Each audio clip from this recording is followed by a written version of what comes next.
Algunas historias son demasiado personales para YouTube. Las encontrarás en mi Patreon. No había dormido más de 4 horas por noche durante semanas. No por nada dramático. Ni una ruptura, ni una pérdida de trabajo, ni un accidente de coche.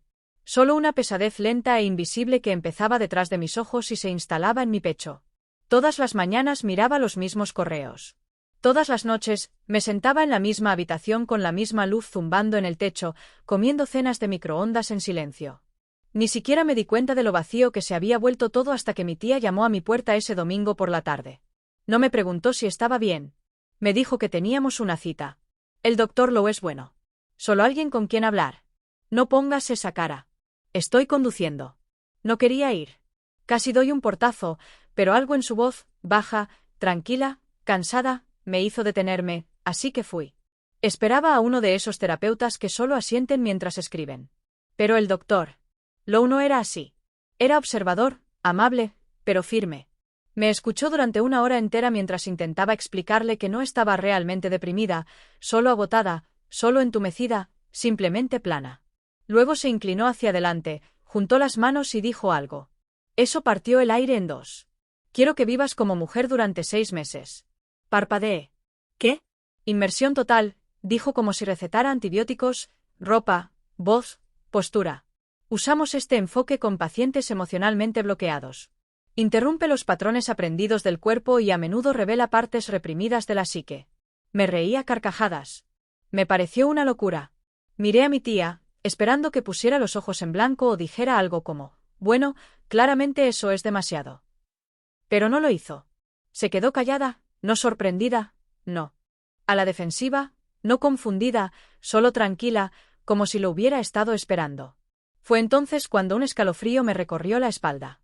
Y por primera vez en meses, sentí algo real. Ni estrés, ni entumecimiento, sino un nudo apretado y extraño de curiosidad y miedo. Porque en ese momento me di cuenta de que quizá no era solo una sugerencia al azar. Quizá no se trataba solo de estrés. Quizá me había traído aquí por una razón que no había dicho en voz alta. No dijo nada en todo el camino a casa. Seguí esperando que se riera, que dijera algo como, bueno, eso fue una locura. Claro que no vas a hacer eso. Pero no lo hizo. Simplemente condujo. Una mano en el volante, la otra descansando suavemente sobre la palanca de cambios.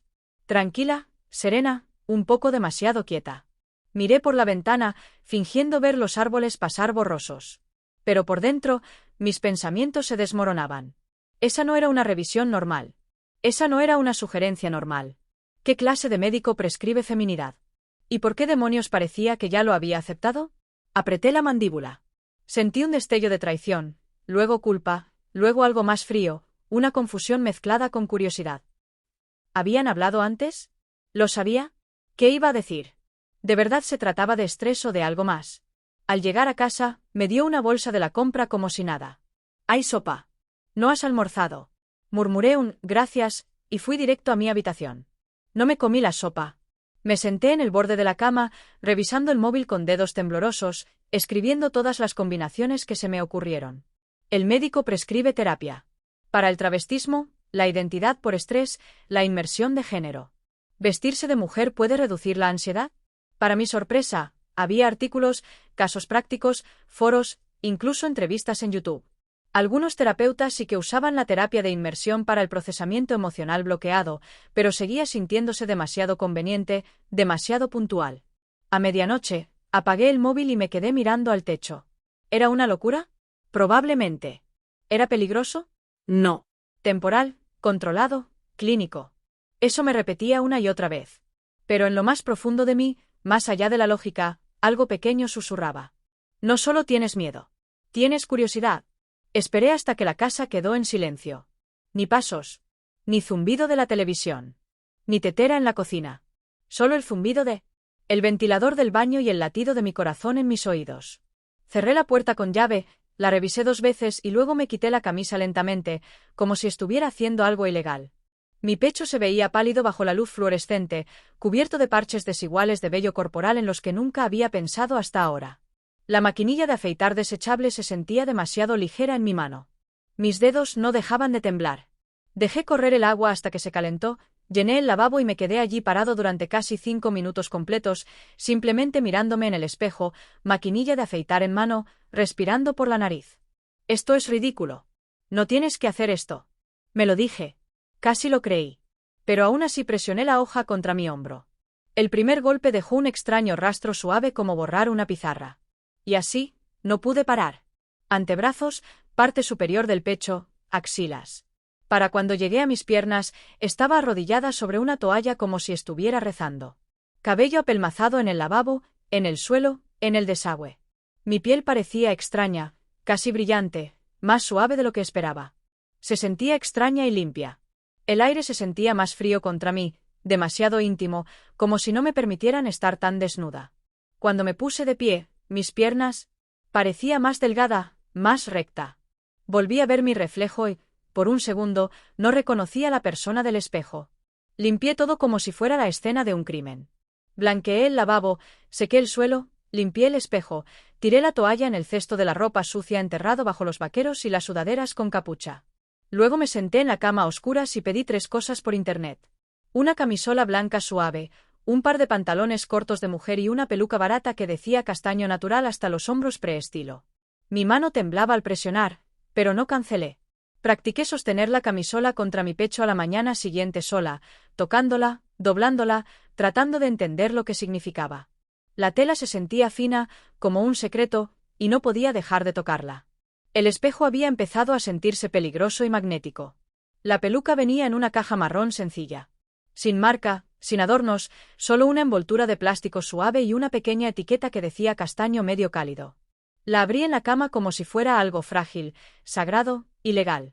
Olía ligeramente a sintético, a pelo de disfraz y ropa nueva. Lo sostuve con ambas manos y lo miré fijamente. Durante casi 10 minutos, luego lo metí debajo de mi almohada cuando oí pasos en el pasillo. No me lo probé esa noche, pero seguí tocándolo. La noche siguiente, cerré la puerta con llave e intenté ponerme la camisola y los pantalones cortos que había pedido. La camisola se apretaba demasiado alrededor de mi pecho. Los pantalones cortos se subieron torpemente. Mi cuerpo se sentía mal con ellos. Demasiado grandes. Demasiado peludo en lugares que había pasado por alto. Me giré hacia el espejo y me obligué a mirarme. No era convincente. Ni siquiera cerca. Pero se sentía más silencioso. Me senté en mi escritorio y abrí el pequeño kit de maquillaje de farmacia que había comprado ese mismo día. Una torpe colección de rímel, corrector, tinte de labios y una esponja que no sabía cómo usar. Fue un desastre. El rímel se corrió bajo mis ojos. El tinte de labios me hizo parecer como si hubiera comido fresas demasiado rápido. Me temblaban las manos. Mi postura se sentía antinatural, como si estuviera imitando a alguien que solo había visto en películas. Pero entre los errores, algo brilló. Intenté sentarme de otra manera, cruzando las piernas, agarrando las manos con más delicadeza. Caminé de un lado a otro por la habitación con pasos más cortos, prestando atención a cómo se movían mis caderas. Practiqué girarme suavemente, tocarme el pelo, hablar en un tono ligeramente más alto. Los movimientos no solo eran incómodos, sino aterradores. Porque incluso cuando no parecía convincente, sentía algo que no había sentido en meses. Calma como si no estuviera luchando contra mi propia piel por una vez. El estrés que se había envuelto alrededor de mis pulmones durante años se aflojó un poco. Pero tan pronto como sentí esa calma, la vergüenza se apoderó de mí. ¿Qué estaba haciendo? ¿Y si alguien me oía, me veía? ¿Y si mi tía entraba? Me limpié la cara en segundos. Me quité todo rastro de rímel, me quité la camisola y los pantalones cortos y los metí en el cajón de abajo como si fueran contrabando. Me miré de nuevo en el espejo. Ahora solo yo. Sin maquillaje, sin peluca, solo un hombre con las mejillas sonrojadas, los ojos muy abiertos y el más leve brillo de tinte de labios que no se había limpiado por completo. Me incliné más cerca. Porque sentía que acababa de dejar que alguien me viera desnuda cuando todavía estaba completamente vestida. Ocurrió un jueves por la noche. Pensé que había ido a la tienda. Tenía 20 minutos, tiempo suficiente para ponerme la camisola y los pantalones cortos, y quizás volver a probarme la peluca. Ni siquiera cerré la puerta con llave. Error. Estaba frente al espejo ajustándome la correa del hombro que se me salía constantemente cuando oí el crujido. La puerta. Su voz. Olvidé mis llaves. Me quedé paralizada a mitad de camino. Peluca a medio poner, un pie descalzo. El silencio entre nosotras se alargó tanto que sentí como si la tierra dejara de girar. No gritó. No me preguntó qué hacía. Ni siquiera se inmutó. Simplemente entró en la habitación con cuidado y dijo: «Esa correa siempre es un fastidio. ¿Quieres que te la arregle?» No podía respirar. Mis manos volaron a los costados. Yo solo. No es que, pero ella solo levantó la mano con la palma hacia afuera. No tienes que explicarlo. Eso me asustó más que gritar. No lo aceptó sin más. Parecía que lo esperaba. A la mañana siguiente, había una afeitadora Venus nueva en el lavabo del baño. Sin nota, simplemente ahí. Ese fin de semana, me dio una pequeña bolsa de regalo. Dentro había un cardigan suave de color rosa empolvado y un labial nude pálido. Pensé que te gustaría algo que te quedara mejor. Empezó a guiarme con pequeños consejos informales. Intenta afeitarte en la ducha. Menos irritación. Camina de talón a punta, no con los pies planos. Te sentirás más claro. No necesitas tanto rímel. Deja que tus ojos hablen primero. No le pedí que hiciera nada de esto, pero tampoco la detuve. Su voz se suavizó cuando me ayudó. Su tacto era delicado, las yemas de los dedos sobre mis hombros para enderezar mi postura, las manos alisándome la espalda para arreglar las arrugas del vestido. Había calidez en él, una especie de cariño maternal que no había sentido en años. Pero también se sentía orquestado, como si me estuvieran entrenando, no solo apoyando. Empecé a sentirme como un proyecto. Y ahí es donde entró la confusión, porque a una parte de mí le gustaba la atención, la seguridad, que nunca me juzgara, que no tuviera que tomar decisiones sola. Pero una parte de mí también sentía que me estaban moldeando poco a poco. Y no sabía dónde estaba el límite entre la ayuda y el control. Ocurrió tan suavemente que casi no lo noté. Estábamos en el baño. Me estaba ayudando a peinar la peluca por tercera vez esa semana. Todavía no le había cogido el truco a la raya ni a las pinzas debajo. Mi cabello real seguía asomándose como si intentara defenderse. Ella estaba detrás de mí, peinando lentamente con los dedos los mechones sintéticos. ¿La peluca? La gorra me apretaba el cuero cabelludo. Llevaba un cardigan azul marino que me había regalado y unas mallas suaves que ya no parecían un disfraz, solo ropa. Y entonces lo dijo. «Levanta la barbilla, cariño». «Listo. Así está mejor, léela». Me quedé helada. «Léela». Flotaba en el aire como un perfume. Demasiado floral. Demasiado ligero, también. No era mío. La miré en el espejo. «Léela». Sonrió sin dudar. Simplemente vino a mí. «¿No te gusta?» Quería decir que no. Quería poner los ojos en blanco o burlarme o decir: «No hagas de esto un problema». Pero no lo hice. En cambio, no dije nada. Y algo dentro de mí revoloteó. Esa noche, me paré frente al espejo sola y lo susurré. «Lila». Fue como un suave golpe a una puerta que no me había dado cuenta de que estaba cerrada. Los días siguientes lo usó con suavidad, solo cuando estábamos solas, solo en los momentos de tranquilidad. Cepillando el pelo, ajustándome las correas, pasándome una taza de té. Nunca le dije que parara. Y sin darme cuenta, mi voz también se suavizó. No todo el tiempo, solo con ella. Frases más cortas, tono más suave, menos voz gutural, más aliento. Nada fingido, simplemente más fácil. Empezamos a caer en estos pequeños rituales. El té de la mañana juntos antes de empezar a trabajar. Casa. Compartiendo el espejo del baño mientras ella se maquillaba. Y yo practicaba torpemente el mío, riéndome en voz baja cuando volvía a equivocarme con el delineador. Tardes en las que nos sentábamos en el sofá con las piernas desnudas, compartiendo palomitas de maíz y viendo repeticiones de programas que nunca antes me habían importado. No hubo ningún gran anuncio, ningún momento en el que declarara nada. Pero estaba empezando a abrirme de maneras que no lo había hecho en años. Y lo que más me asustó no fue que me llamara Laia. Fue lo natural que empezó a sentirse cuando lo hizo. «Creo que estás lista», dijo una mañana, pasándome una taza de té. Levanté la vista de mi portátil. «¿Lista para qué?» Dio un sorbo a su propio té y sonrió suavemente. «Una carrera rápida por la tienda. Nada dramático. Solo para recoger algunas cosas». Me congelé. La idea de ser vista de verdad, hizo que mis pulmones se encogieran. Pero no lo soy. Es decir, la gente lo sabrá. No paso. «No tienes que pasar», dijo. «Solo tienes que respirar». Esa noche, estuve frente al espejo un buen rato, más de lo habitual. Suéter ligero camoley, vaqueros negros que me ceñían más que antes, un poco de rímel, brillo, la peluca cepillada y fijada con horquillas. Ella me ayudó con una bufanda suave. Atado flojo alrededor de mi cuello. «Te enmarca la cara», dijo, ajustándolo con dedos suaves. Me temblaban las manos incluso antes de salir de la entrada. Para cuando entramos al estacionamiento, tenía las palmas sudorosas y el corazón latía con fuerza. Cada persona que entraba o salía de la tienda me parecía aterradora. Casi le dije que lo olvidara, que entrara sin mí. Pero me tocó la mano. Nos quedaremos 5 minutos. Estaré cerca. Estarás bien. Asentí apenas. Entramos. Cada paso se sentía como caminar desnuda hacia el fuego. El aire era demasiado fuerte. Las luces demasiado brillantes. Cada risa, cada tos, cada chirrido de un carrito parecía dirigido a mí. Mantuve la cabeza agachada, intenté caminar pequeña, silenciosa, invisible. En el pasillo del té, cogí una caja y la busqué torpemente. Un hombre que estaba cerca la atrapó antes de que cayera al suelo. Sonrió. Son geniales para dormir, dijo, devolviéndola. La cogí con dedos temblorosos. Conseguí darte las gracias. Él asintió y se alejó. Así, sin más, sin miradas extrañas, sin segundas miradas, solo amabilidad. Me quedé paralizada por un momento, con la caja de té en la mano, respirando con más dificultad de la que debía. Algo se cortó. Tal vez no tenía que ser perfecta para ser visto. Tal vez no tenía que ser invisible para estar a salvo. Más tarde en el coche, no dije nada. Ella tampoco. Pero me sorprendí sonriendo, solo un poco. Y por primera vez, el miedo no me poseyó. Había sido un día tranquilo. La lluvia golpeaba las ventanas. Ella doblaba la ropa en la sala. Yo estaba sentado a la mesa de la cocina, mirando fijamente una taza de manzanilla a medio terminar. No sé qué me hizo decirlo en ese momento. Tal vez fue la calma. Tal vez el silencio entre nosotros se había vuelto demasiado fuerte. Ni siquiera la miré cuando pregunté. Solo lo dije suave pero claro. ¿Querías que esto pasara?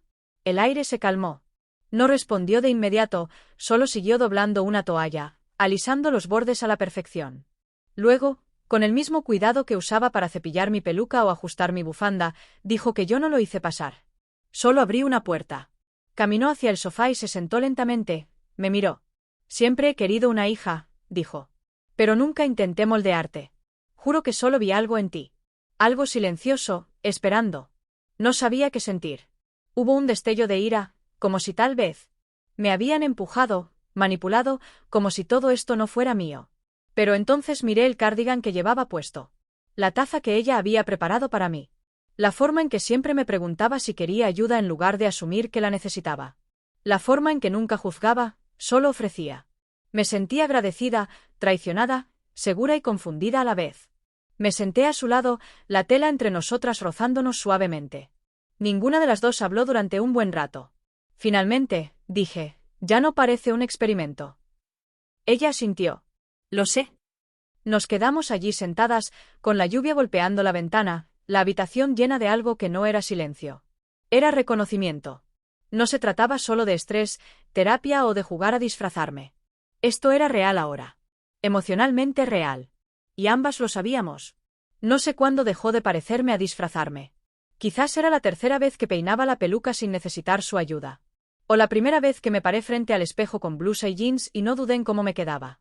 O quizás fue solo el tiempo, la lenta repetición que dejó de ser un ritual para convertirse en rutina. Afeitarme se convirtió en memoria muscular. Empecé a sentarme de otra manera, sin pensar. Al respecto. Mi andar se suavizó. Mi voz se aligeró. Me sorprendí riéndome más.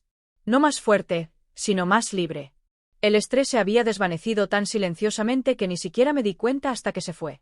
No estaba respondiendo correos electrónicos bruscamente.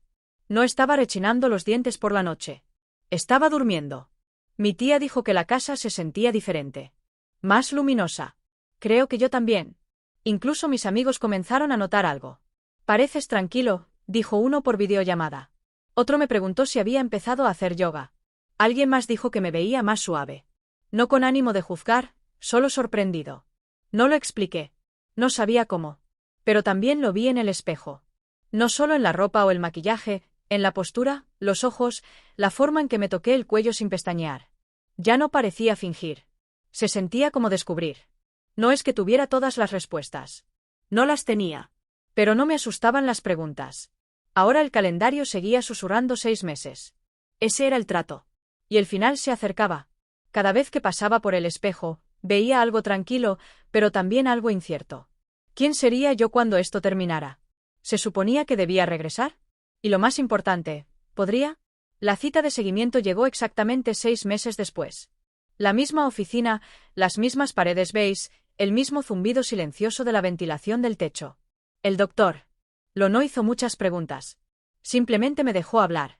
Le conté los cambios, cómo había desaparecido el estrés, cómo había empezado a dormir, cómo me reía más ahora y cómo ya no sentía que me defendía constantemente de mi propia piel. No usé la palabra mujer. Tampoco la palabra hombre. Él asintió, escuchando. ¿Y cómo te sientes ahora que sabes que el experimento ha terminado? Me quedé en silencio un buen rato. Luego dije, siento que he conocido a alguien que no quiero perder. No hizo falta que preguntara a quién. Me entregó un papel con algunas notas, opciones de terapia si las quería y su firma. Puedes volver a la versión de ti mismo que elijas, dijo.